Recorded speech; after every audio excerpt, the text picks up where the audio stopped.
Good morning, Pete. This is how you're going to edit inventory for the product description.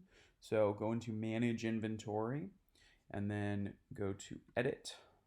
When you're in the edit section, all you're going to do is you can go to the description for making changes to the product description in that area. We can also set it up to send a follow-up email uh, for how to install, or we could put in a card insert into the ones you're setting in Amazon and do something that describes the installation steps really simply and easily. And then obviously we can have that tie into the video that you're creating.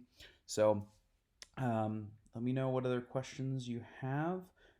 These are to add more bullet points versus um, making changes to the product description, and looking forward to that brand registry so we can make more progress. Hope you're having a great day.